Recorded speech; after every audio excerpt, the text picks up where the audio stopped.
and any help we can get is really appreciated. Our program is going to run from April to October. You would have a monthly meeting with your mentor and mentee. We have 2 mentorship chairs, Haley and Nate, and they will help guide you and give you topics to talk about during each meeting. It's all virtual, so hopefully it'll be easy to coordinate, and we'd really appreciate any support. If you're interested in signing up, there are QR codes, but I will also copy the links to those forms if you're interested, and if you have any additional questions, our mentorship committee would love to answer them for you. It's really important. All of us have had mentors over the years, and sometimes it's not as easy to find, especially in the virtual world, so we'd like to link you up with someone that you can help. Thank you, Homero. Thank you, Bobby. And yeah, I mean, mentors are a very important part in our lives and in our careers. So being a mentor and being a mentee is something that is gratifying and important, and I think everybody feels good about doing it. And we have scholarships. The sales section has 3 scholarships. The first one is the YMF, and it's $1,000 for high school seniors, and it's due in April 3rd. The second one is for high school seniors to graduate students, and it's $5,000, and it's due on April 25th. The third one is a Richard Williamson Jones. I think I misspelled Jones here. I apologize for that. It's $2,000 for college juniors to graduate. For college juniors to graduate students. And this is due on June 25th. And you can go to this website where we have information about all our scholarships and some other scholarships as well. So please let all the college people that you know, and we will also try to spread the word with high schools and college and graduate students so that they apply for these scholarships. We haven't had a lot of applicants, so your chances of, or the chances of people applying to get the scholarships are high right now. So I encourage everybody to know somebody to ask them to apply. And finally, we have some events coming up. This is the Architects and Engineers Legislative Council meeting. This is about government relationships. We have a lobbyist. We have a lobbyist that lobbies for our interests in Olympia, and they meet the group meets every Friday at 7:30 a.m. So if you're interested in seeing what's going on in Olympia related to our profession, let me know, and I can hook you up with that meeting. We have the Water Resources March meeting on March 18 about the hydraulic modeling of the Ice Age Missoula floods. We have a sustainability committee webinar on March 24th about meeting low impact development requirements through infiltration. Next month, our meeting will be joined with the Seattle Structural Engineers Association of Washington about Washington seismic risks. This will be on April 14th. And from April 15 to April 17, the University of Washington Student Chapter is hosting the 2021 Pacific Northwest Student Conference. So I just wanted to let everyone know about this conference. They are hosting about 13 or 14 universities, and they're having concrete competitions and timber competition and environmental competitions and conferences. And if you can offer them visits to your companies, I think that's something that I will appreciate. But I just wanted to mention this out, and we have this information out in our newsletter. And there was something else I wanted to say, but I can't remember. Well, I'll move on to the LOCEA Awards. Henry Hasselton is our Fearless LOCEA Awards chair. He's also principal engineer at Aspect Consulting and the immediate past president of ASC Seattle section. I don't know, Henry, I think I'll leave it here to you. It's 6 o'clock, and so we have 1 hour for the presentations. Great. O'Mara. As he said, I'm the past president. One of my duties as the past president is to organize the local Outstanding Civil Engineering Achievement Award, which was really fun to do.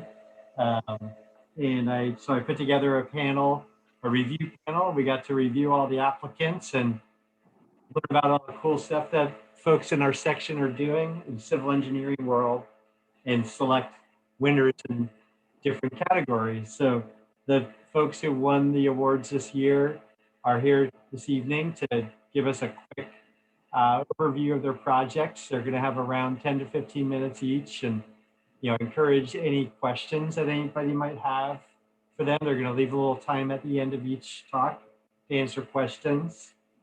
The cool thing about this too is the winners of the Seattle section awards are eligible to enter for the Region 8, the ASE Region 8 Achievement Awards, which are representative of the whole West Coast pretty much, except for California, includes Hawaii and Alaska. So I'll be connecting with our 4 speakers this evening to let them know about that. And they'll also receive a plaque to commemorate their achievements. So without much further ado here, our first speakers are Steve Costa from the city of Bellevue and Paul Ferrier from HDR Engineering, who are going to be talking to us about their awesome project, Spring Boulevard, for the city of Bellevue. So without further ado, I'm going to hand it over to Steve and Paul. All right. If I can get the host to give me sharing capabilities here. Yep, you got it.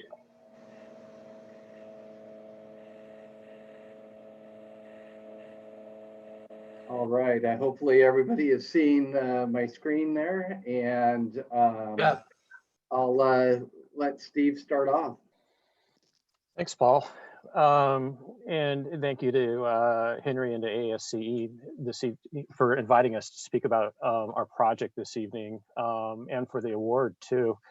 Paul and I spent probably the last 10 years working on this project, and it's very much a once in a lifetime or once in a career type of project, and we're just really happy to share it with you this evening. So my name is Steve Costa. I work for the city of Bellevue. I've been here a little over 20 years. And I was the project manager for this project, Northeast Spring Boulevard. And I'll let Paul introduce himself. Yeah, so I'm Paul Ferrier from HDR Engineering. I was the project manager for the consultant team supporting Steve and the city on this fantastic project. So before we kind of jump into the details, I just wanted to share with you quickly a little video overview of the project. It includes some drone footage that we had shot during development.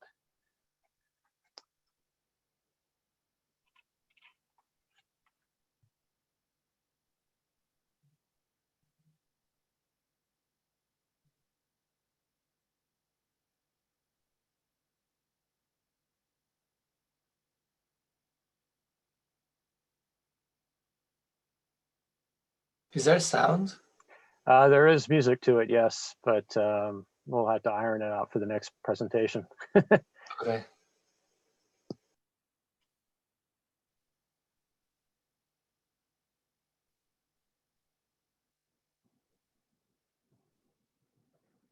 Great. So the project Northeast Spring Boulevard actually started about 10 years ago when the city developed the Bell Red sub-area plan. For those of you familiar with Bellevue, Bell Red is a 900-acre neighborhood within Bellevue that's characterized by light industrial uses. With Amazon and Facebook and others moving to Bellevue, there was a lot of pressure to rezone and redevelop parts of Bellevue to, meet the future. So the vision for Bell Red included urban villages, businesses, homes, and green space. At the same time, Sound Transit had approached the city about extending its light rail system through Bellevue, the Eastlink system that some of you are probably familiar with. Also, Wright Runstead, the developer, approached the city about its purchase of the Safeway site and redevelopment into a 36-acre urban village known as the Spring District. So Spring Boulevard was created as basically the backbone for all of this future development to happen. It bisects the Bell Red area, and it's basically was envisioned as a multimodal corridor and a complete street to service all the transit-oriented development that was expected to happen to the future. It's divided into 5 zones. Tonight we're going to be talking about zones 1 and 2. Zone 1 is the gateway to Bell Red and connects to downtown Bellevue. Zone 2 goes through the Spring District area. Zones 4 and 5 are being built now in conjunction with the light rail construction by Sound Transit. And Zone 3 is a future project that is just in the planning for the city and not expected to happen for another 10, 20 years. So next slide. So in creating this project, we had to form a number of partnerships to make it happen. For Zone 1, you can see in the picture here, the roadway passes over the light rail tracks that were built by Sound Transit. So we had to develop agreements with Sound Transit to create the project and to share the work area with them. Got very complicated, but it also involved creating some agreed to milestones within the project for the city when it completed its bridge construction to pass over the site to Sound Transit to complete their light rail construction. In Zone 2, you see the big building on the left there. That's the former REI headquarters that's now owned by Facebook. Wright Runstead was in the midst of constructing all this while we were developing Spring Boulevard. And so we had to develop agreements for them to dedicate property to create the right-of-way for Spring Boulevard through here. There was also some cost share agreements that were developed so that the water and sewer and other infrastructure would be in place for the buildings. And they had to be completed by a certain time. Buildings were scheduled to be occupied in this area. And so we had milestones also set up in Zone 2 to complete construction so that the new tenants could move in. Other work involved joint utility trench work with Puget Sound Energy's CenturyLink and Comcast. Rather than tearing up the new road, we wanted to get those facilities into the construction. So Spring Boulevard is it took 5 years to build and was divided into 5 phases, as you see here. Zone 1 was divided into 2 segments, Zone 1A and Zone 1B for, I'm sorry, if you could hold on one second. Zone 1 was divided into 2 segments so that we could fast track the big bridge construction in Zone 1B ahead of Sound Transit's construction. Before that, we had to demolish 160,000 square foot building so that we had the space to build that.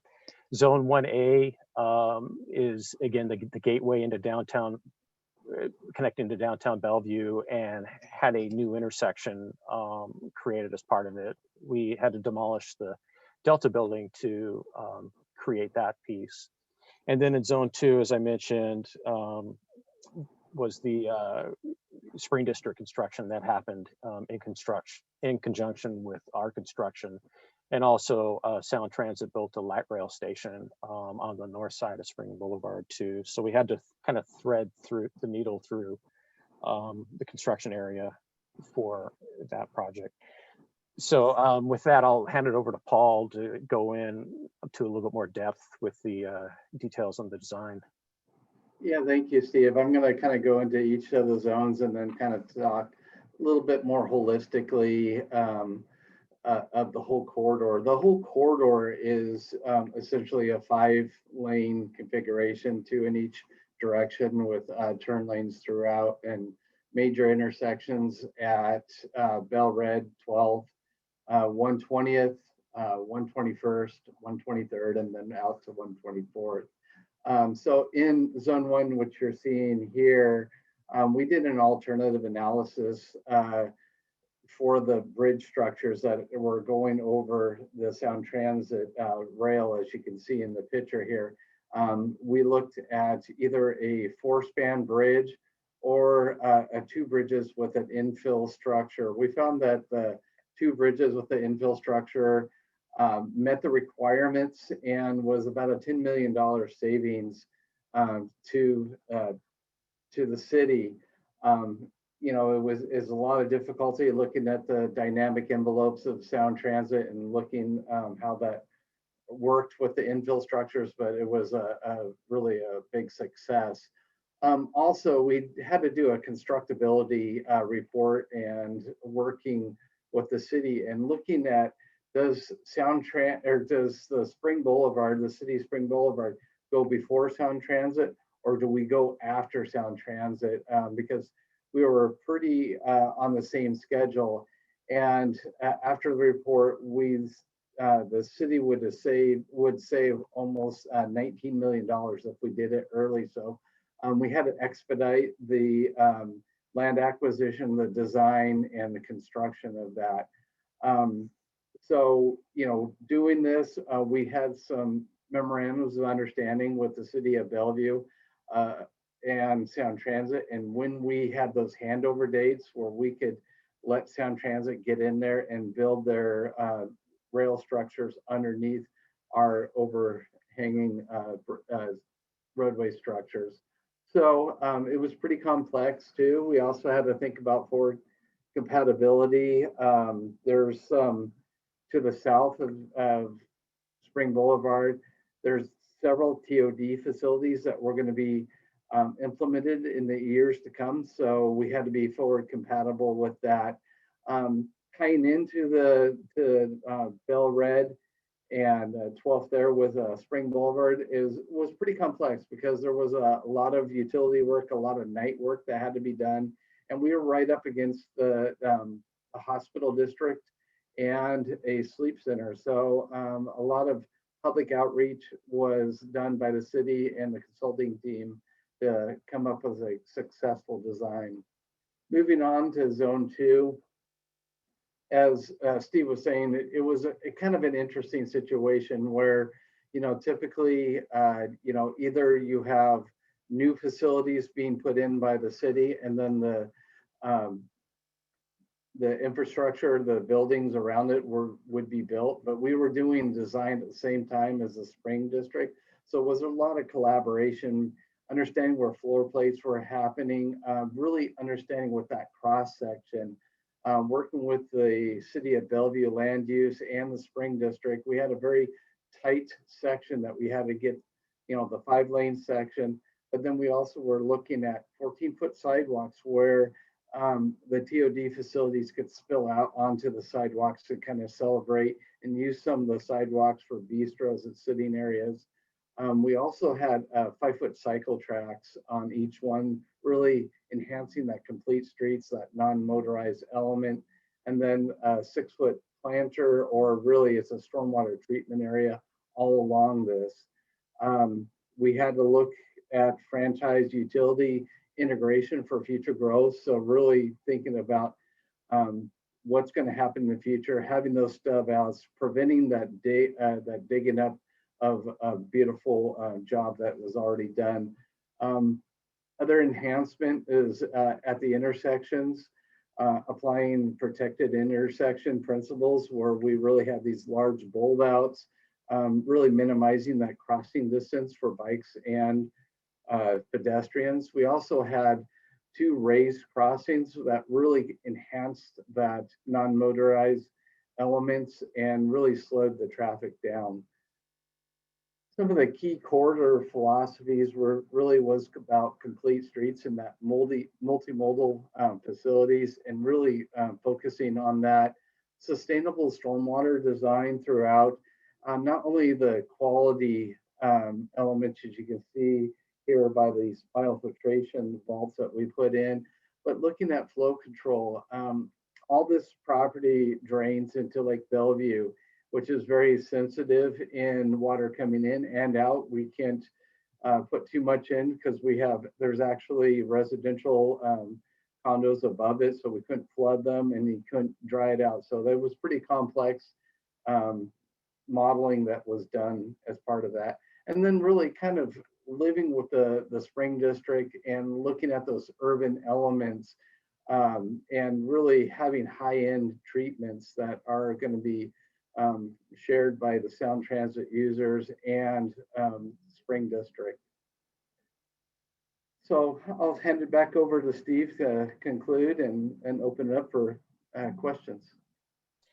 Thanks, Paul. So, we tried to cover basically 5 years of design work and 5 years of construction in a 10-minute presentation. So there's a lot of stuff that went on with this project. We're happy to, if there's any time left, to answer any questions anybody may have.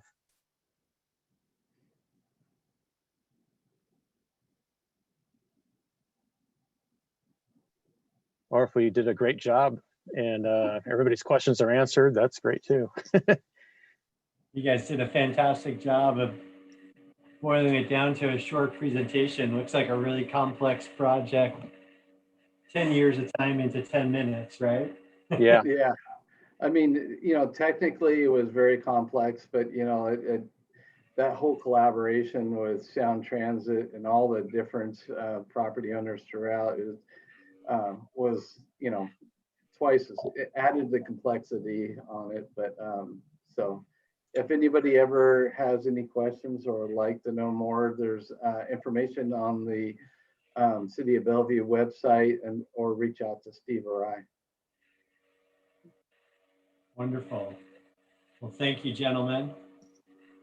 Great presentation. Cool project. Next up, we've got Joan Montgomery from Osborne Consultants, who's going to tell us about the Fritz Hedges project for the City of Seattle Department of Parks and Recreation. So I'm going to let Joan take it from here. Great, thank you. If I can share my screen here.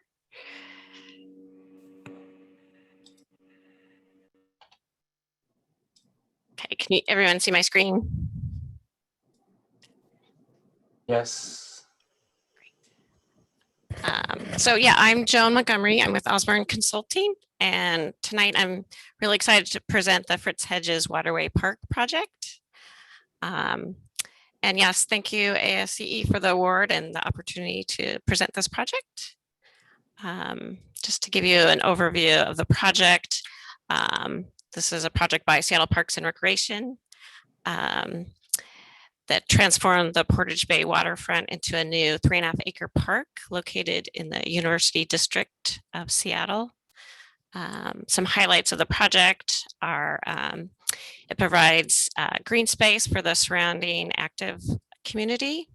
It included shoreline restoration, which improves salmon habitat and the aesthetics overall. There's waterfront access, including a launch site for hand-carried boats. There's accessibility for everyone throughout the park. The park was designed with an amphitheater type feel. And there's a new sub-drainage system, which is above the existing hard surfaces that was existing on site. And the project provided cost-effective solutions for remediation of the on-site soils and the reuse of materials. And just to go into a little bit of history of the project, the early history of the area was a trail used by Native Americans to carry their canoes between Lake Union and Lake Washington. Since then, It's been used for a lumber mill site, then a boat marina, and then most recently, the location of University of Washington Police Station and a recycling center.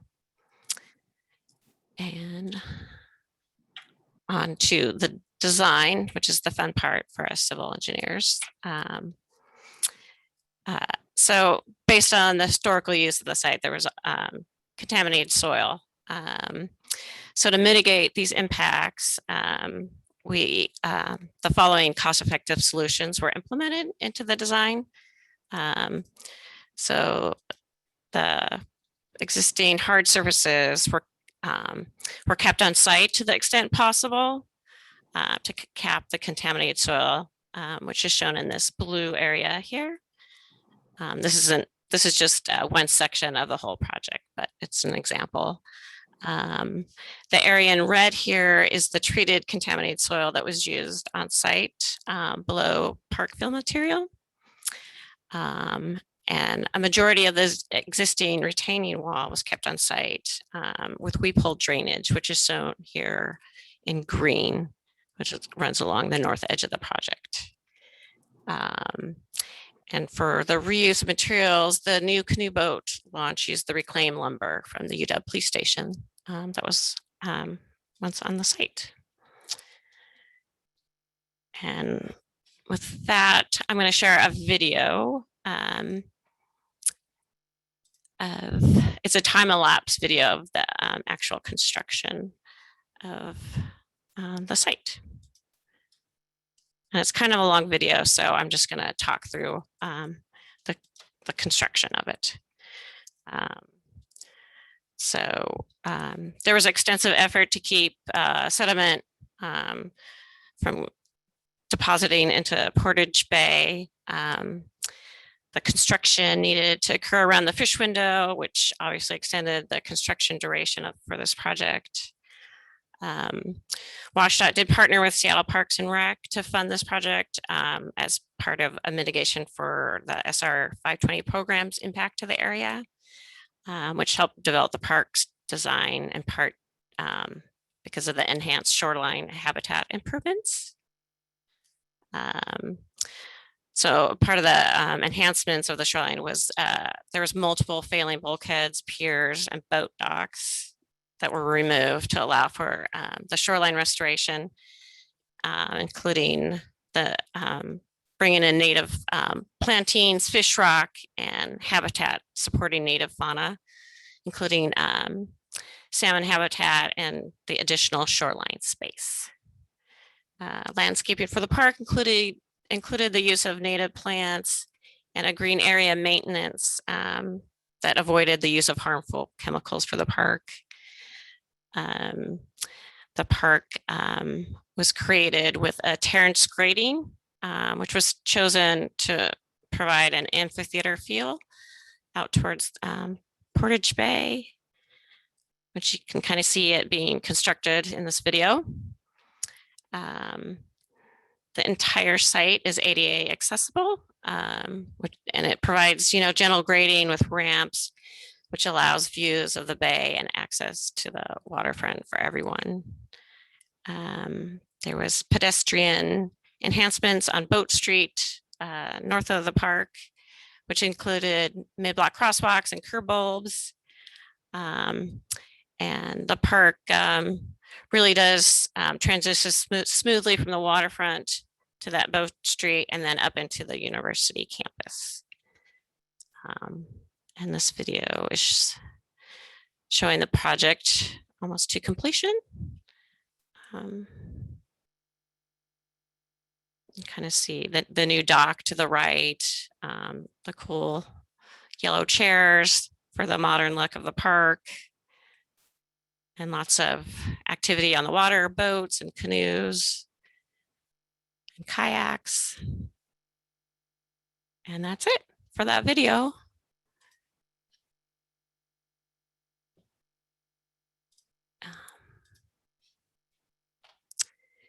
And so here's a picture of the constructed project. Again, with the amphitheater type design, there's great views for anyone from anywhere in the park.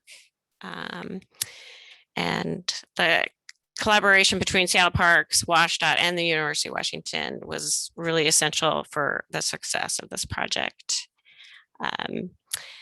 And finally, we feel this final project delivers a much needed green space for the surrounding community.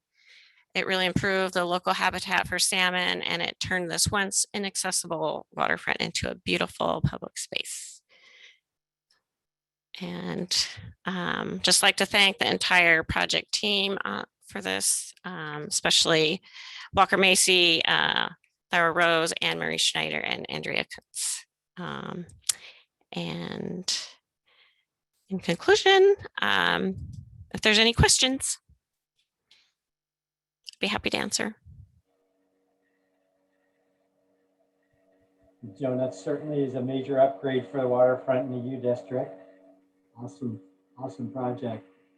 Thanks.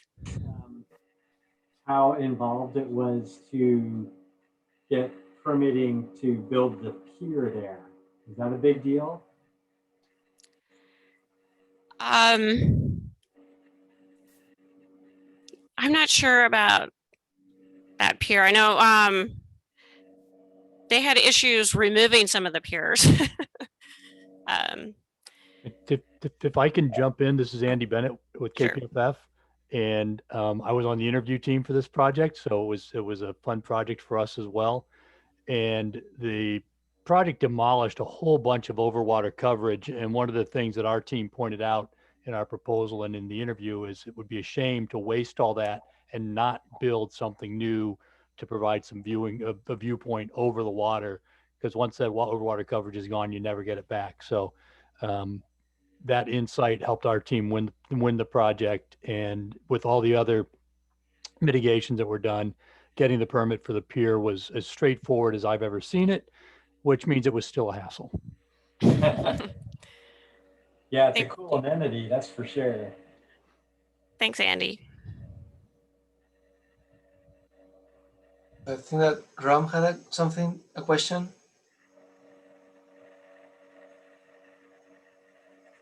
No, I was just clapping on a great presentation. Oh, Thank you. yeah, I was wondering this is to me, it's a great idea to open up spaces, because I've been to the park and I was there before it was a park, and it's a very, very different feel, and it's a great use of space. I was wondering where did the idea come from? Yeah, to do this, and how difficult was it to change that part of the city? Well, I think it was a collaboration again with the parks, and UW, the University of Washington, and WashDOT. WashDOT helped fund part of this project, so that made it easier. And then having UW right there, their campus, I think, was a plus for UW to, make this into a nice, beautiful park. So. Because I'm thinking that the tendency is to make more buildings. The university is building more and more buildings, but in this case, they went the other way around, and they took down a building and they created a park, which adds value to the rest of the buildings, of course. But I think it's a very good way of changing the city. Absolutely.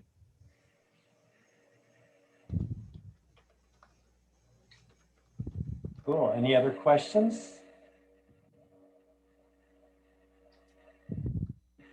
Thank you, Joan and Andy, for piping in there. Joan, great presentation, awesome project. Congratulations. Thanks. While I'm thinking of it, I wanted to also thank the review committee that was involved with reviewing these projects. There was Alyssa Dixon, Don Nguyen, Ram Ragudos, Tony Nguyen, and Trevor Lightly. I see some of those folks are on here, and thanks a lot for your efforts to make that all happen. All right. Well, next, Andy's going to get to speak again. Andy from KPFF is going to be telling us about the Buccal Ferry Terminal project. It's another amazing looking project. One of my colleagues took the Buccal Ferry today and called me to tell me how beautiful it is and how much change has happened since the last time you went there. So I can't wait to see it myself. Being a ferry user myself, living on Vashon Island. Hopefully you guys can make something almost as nice over here someday.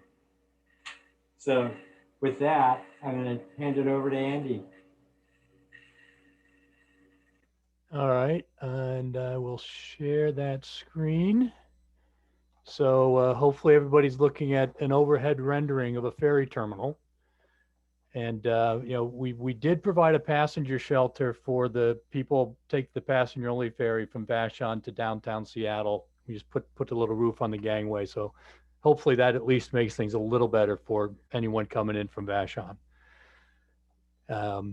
This was a much bigger project. This is the first brand new ferry terminal that Washington State Ferries has built in a very long time.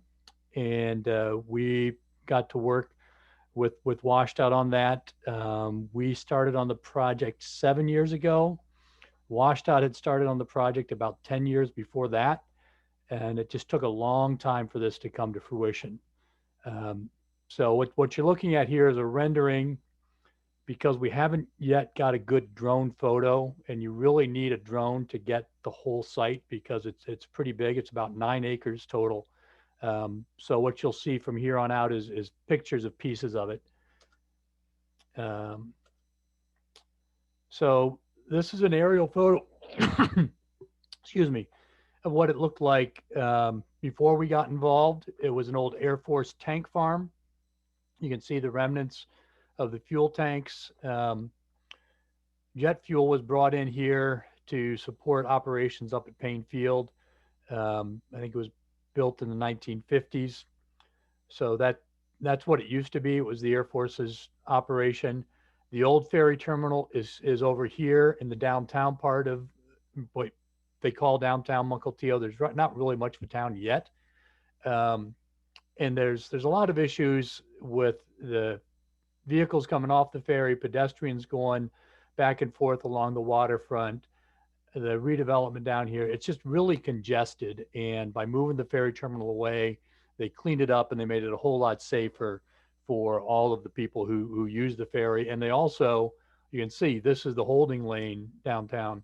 That's all now ripe for redevelopment. And we expect to see, you know, some nice mixed use development happening there, and actually building a nice small town core to really make things better for Mukilteo.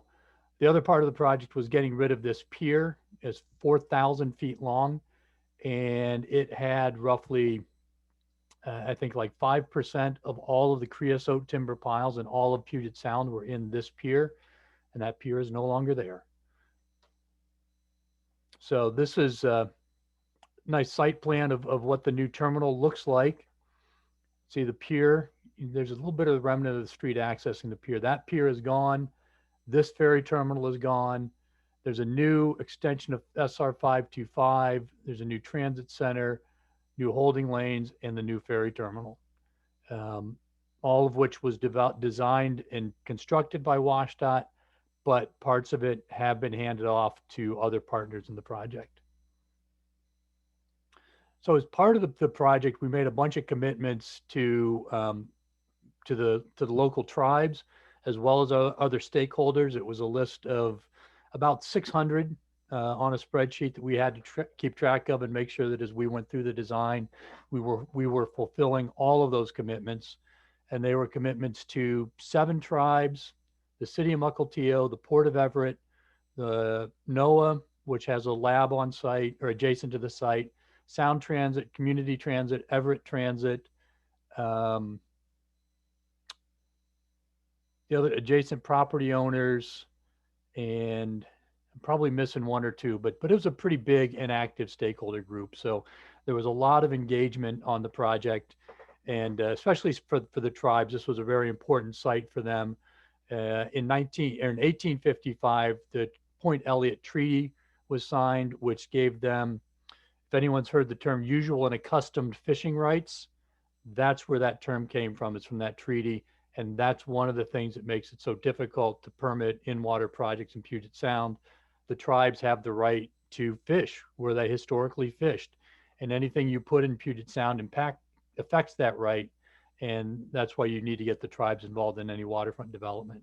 So we had 7 tribes involved, and we wanted to recognize the history of the site, not only because that's where the treaty was signed, but also because, you know, since they've been here, this was a meeting ground. It was a place where they came together. It was where the people coming in on canoe would meet with the people coming down the river. And it was really a very active and important site for all of the Coast Salish peoples.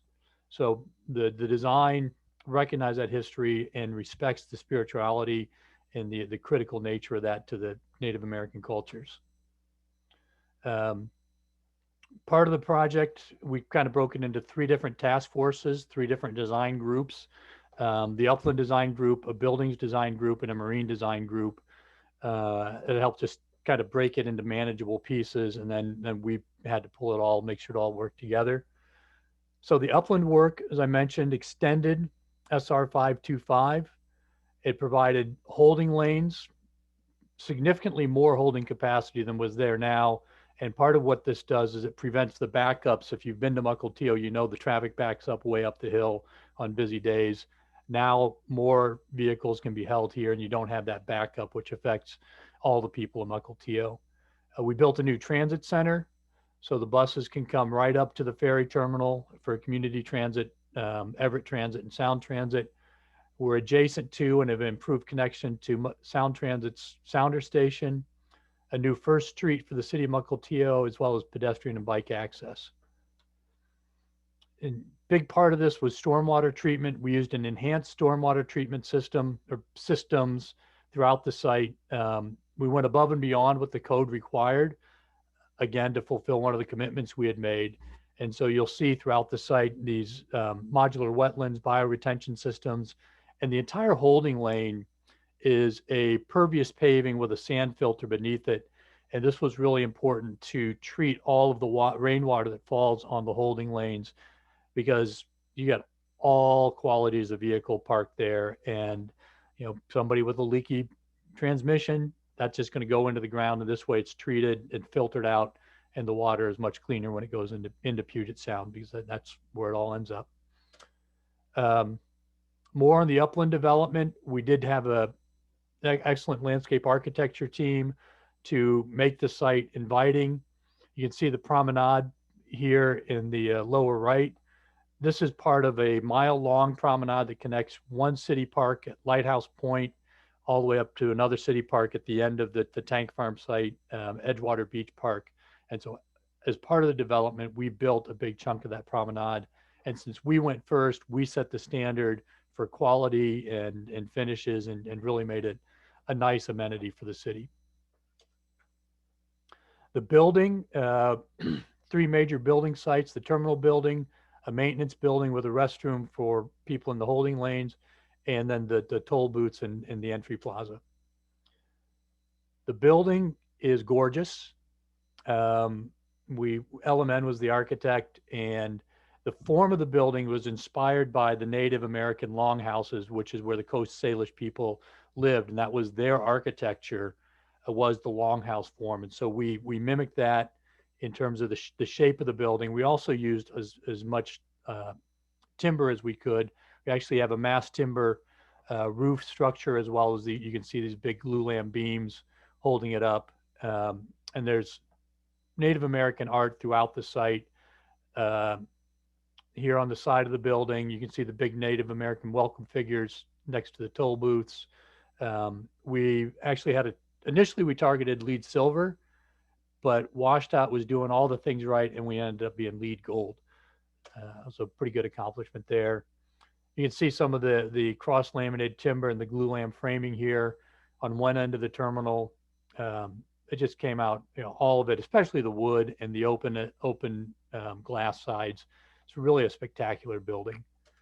As I mentioned, it got LEED Gold thanks to all of the systems inside, operable windows, heat pumps, radiant flooring in the floor. So when you go in the wintertime, the floor is nice and warm, which really is more efficient, and you feel warm even if the air is a little bit cold. We harvested the rainwater, and we put solar panels over 100% of the roof. We had 100%. We got cut back for budget reasons 25, but we got it back to 100%. So we're actually feeding the grid in the terminal building with the solar panel. Fortunately, the location was such that the orientation of the roof was perfect for solar. And so that was a big plus for us to be able to do that. The marine development, this is what my team really, the engineers on my team were working on this. We've got vehicle transfer span, wing walls, dolphins, overhead loading. There's a fishing pier off to the side. All the things that you need to berth a ferry are part of this. We had a bunch of piles. We drilled 3 shafts. Basically, we have 3 different moving bridges. The vehicle span is a moving bridge. We've got a bridge coming out to this cab for pedestrians, and then the apron here is again, it's like a mini drawbridge. So lots of stuff going on in the water. A little bit more of the marine work and the promenade. There's a fishing pier that was part of it. You can see the promenade connects all the way along our site and keeps going, and it will keep going as the rest of the waterfront gets developed. This is more of the marine work, which you can't really see anymore because it's under the building, but we drove a bunch of piles, and we actually broke this piece out. One of the complexities of this was risk mitigation. And so we actually executed it in a demolition contract, a pile procurement contract, a trestle contract, a deep stormwater contract, a terminal contract, and a marine structures contract, and one other demolition contract. So to get this done and to mitigate risk throughout the process, we had to break it down that way. So this was one of the earlier contracts, actually built the foundation for the building, which is essentially a wharf, but it's a pretty complicated wharf. We also drove a bunch of pinch piles at the toe of the slope because there's a lot of seismic risks on the site that we had to mitigate with some of the in-water work. And I blasted through that pretty quick. I do highly recommend it to anyone who is interested. One of the things that we talked about with the tribes was, in the process of recognizing the value of this, or the importance of this site to the tribes, the fact that they're still here, it's not just a historic site. They're an active and important part of our culture now. And talking to some of the Native American folks who've worked on the project, they're actually planning to bring school groups to this site to see the artwork, to learn about the history, to learn about their culture. I don't have any pictures of it, but if you look at the landscaping, there's interpretive signage in the landscaping that provides the common name of the language of the plant, the Lachute seed name, the Latin name, and its use in by the Native Americans who lived here. So there's touches like that throughout the site that really make it a valuable asset to the community, not just as a transportation facility, but it recognizes so much more of what's happening here. So thank you for the award, and thank you for letting me talk about it. Happy to answer any questions. Want to leave time for one more presentation, so I'll try to be quick.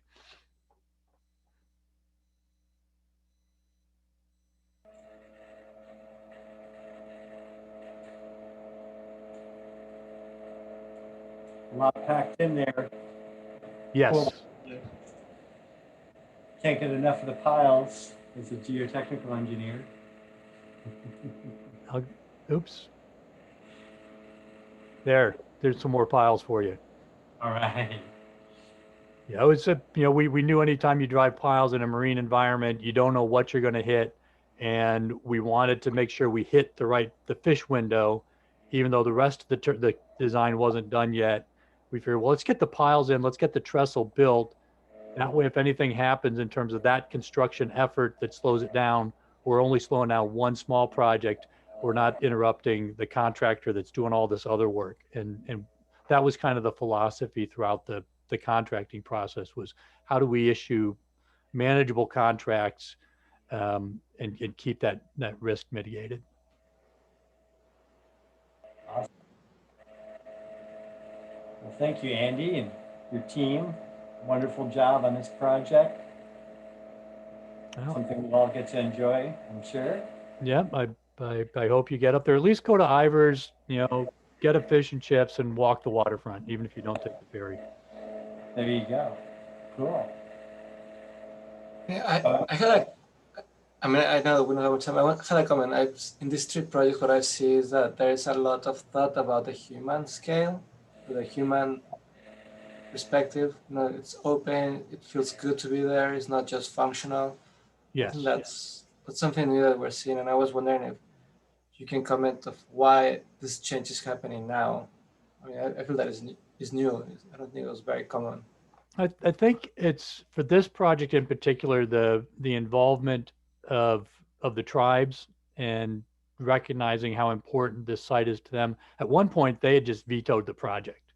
They said, no, we're not going to let this happen. This site is too important to us. You can't build here. And so that's where the commitments came from. And we were able to engage them and make it accessible. The other part was that the current ferry, if you walk on the ferry, you walk just right onto the car deck, then you go up the stairs. Here we were able to build a terminal building to separate the passenger loading from the vehicle loading. And by doing that, we were really, adding this human scale element that addressed people, as opposed to most ferry terminals that are focused on cars. And so that was another factor that helped out. And the architects could wax poetic on that topic at much more length, but hopefully that's enough for one evening. Thank you.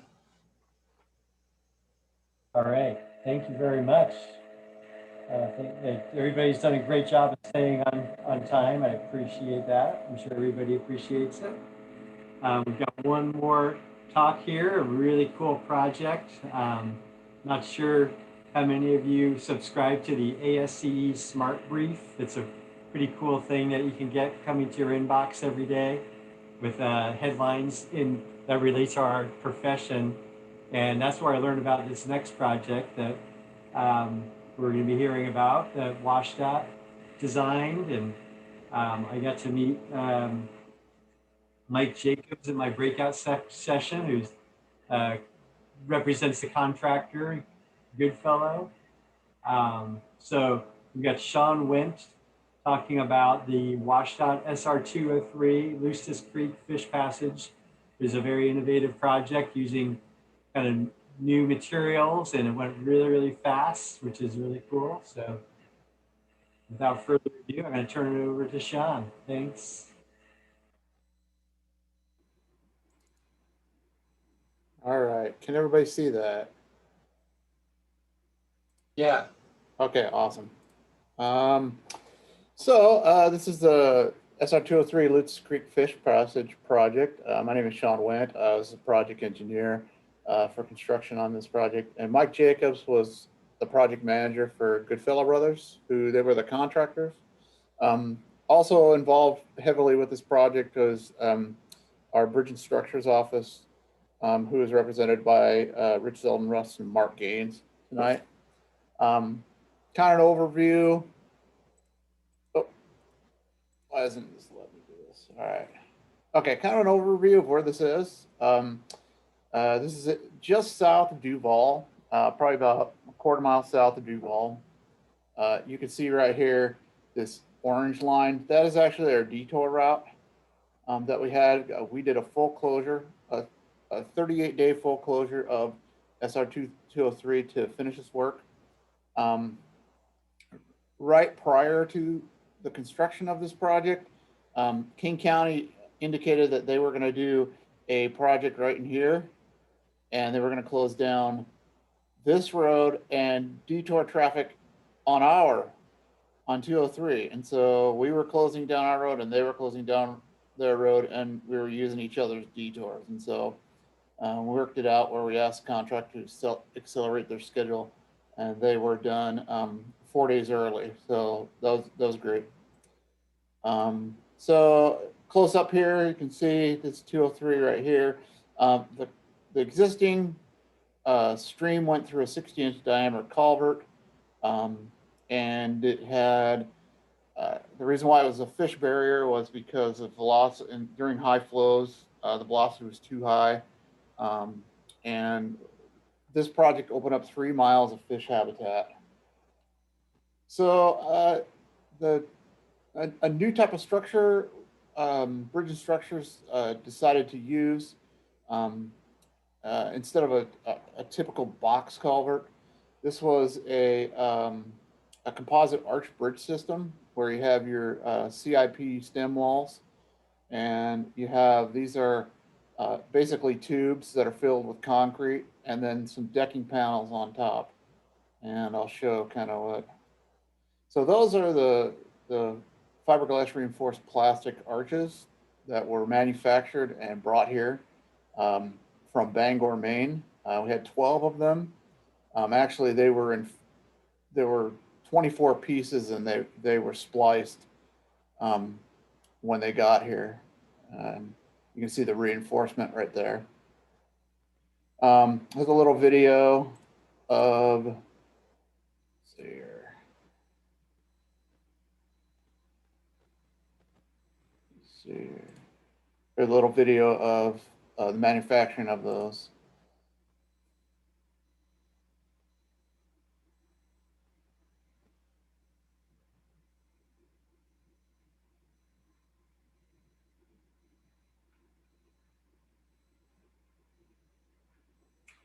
And this was, by the way, these structures are built by AIT Bridges. They're a company from back east in Maine, and they've done a lot of this work, a lot of this type of work on the East Coast. This is the first one on the West Coast that they've done.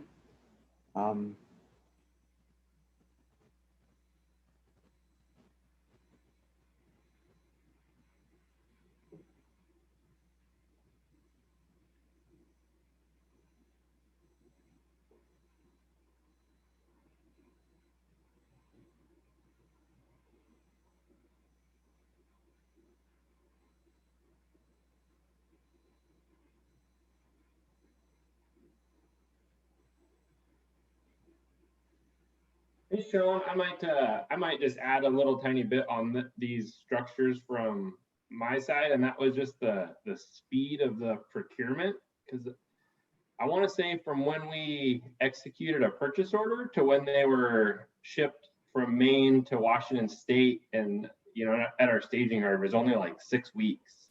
And that's I think for a structure this size, that's pretty darn quick. So that was just, you can see I'm making them, and this is kind of what took place in that 6-week interim there. But as a big component of the project. And as you can see, they're very easily, you can easily move these things around. I think they were about 500 pounds a piece, which, as opposed to a couple of tons for a culvert, a concrete culvert piece. And you see it's just a forklift that's moving these things.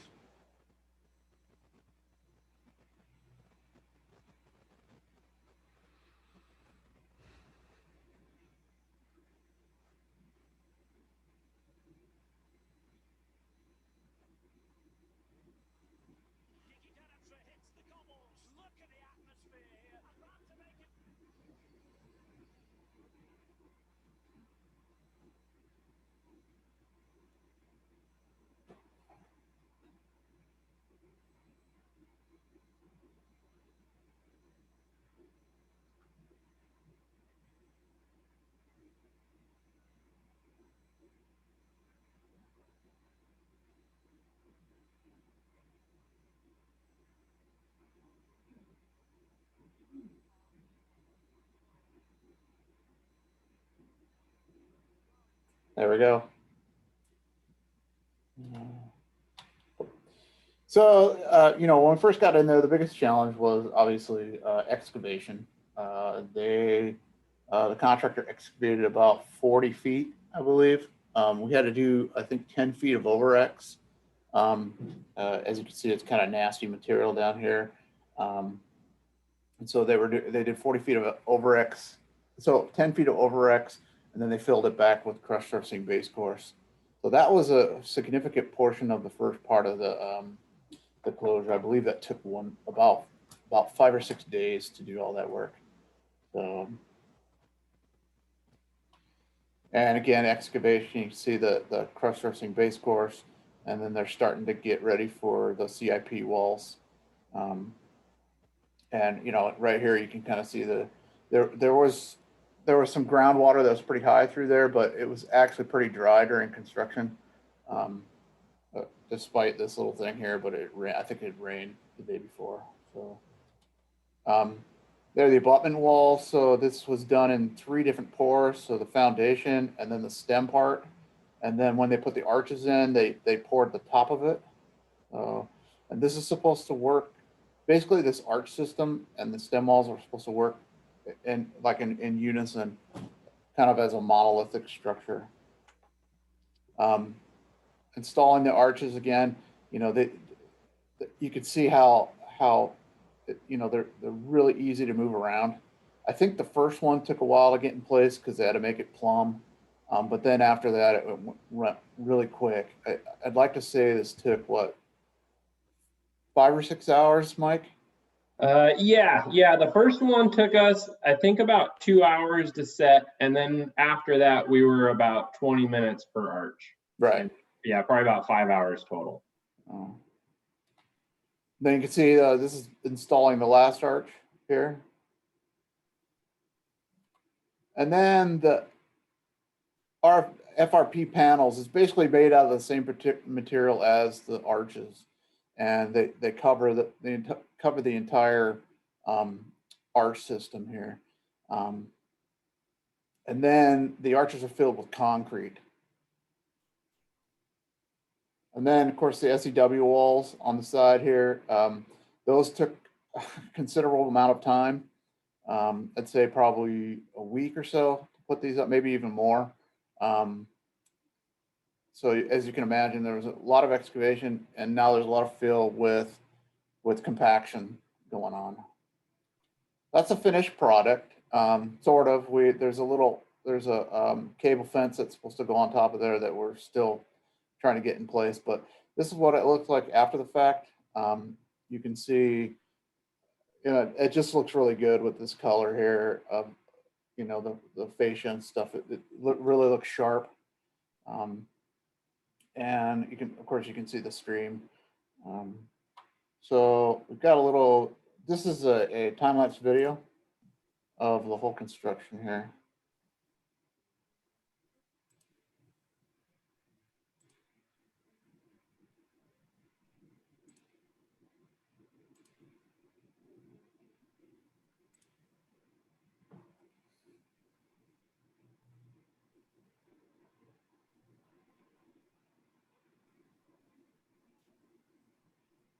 So Goodfellow Brothers, they had a really good system on how they excavated all this out.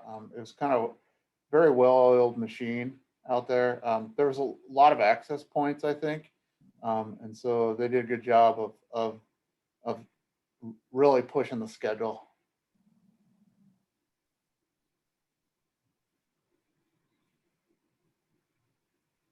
Thanks, Sean. How long did it take to do everything? So we had the road closed for 34 days. Yeah, so this right here would probably be on, we're probably on the 8th or 9th day into the process. Right.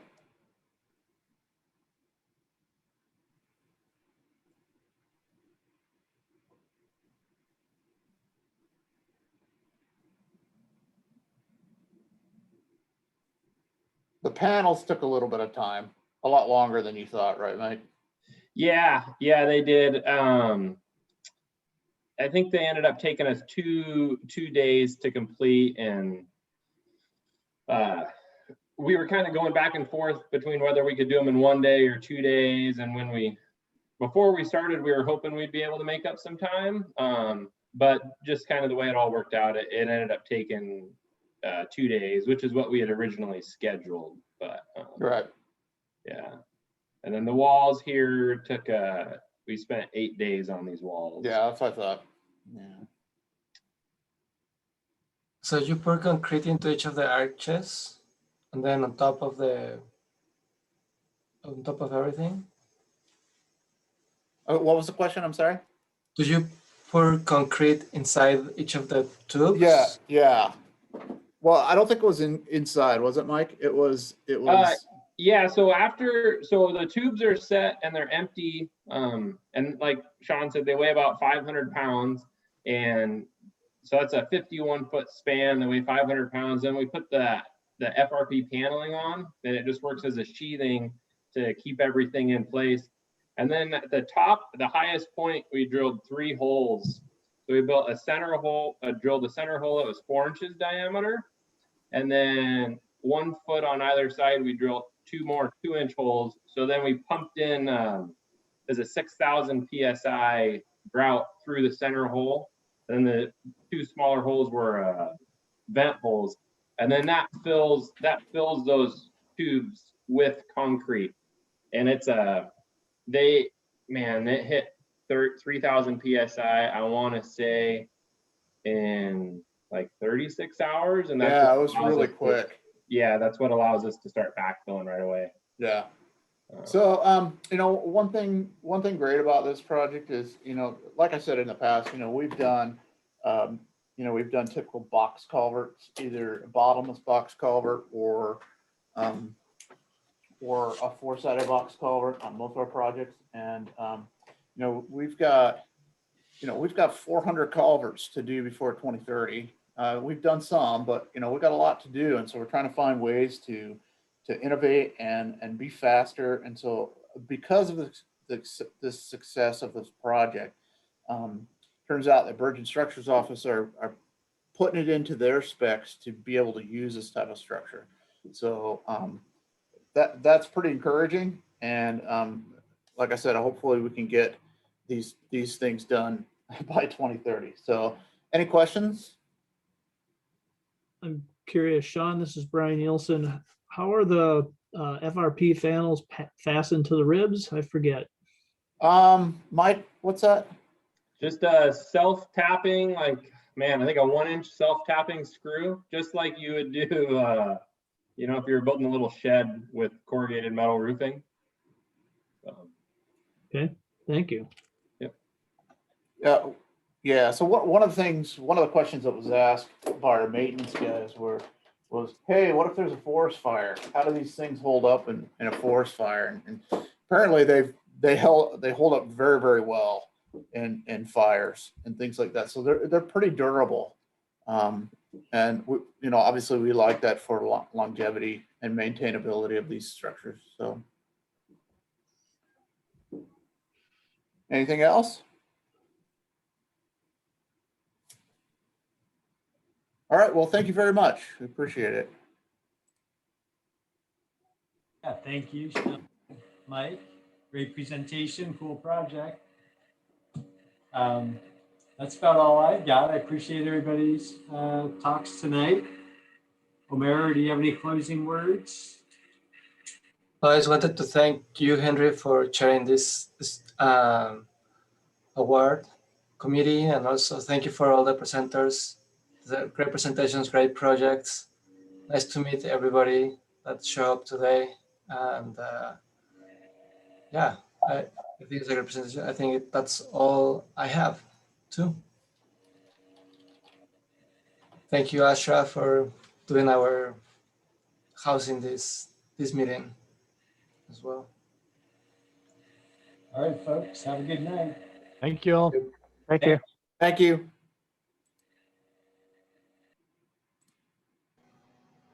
Ashraf? Yep. Can you make me host just in case anybody wants to hang out? And you need to leave.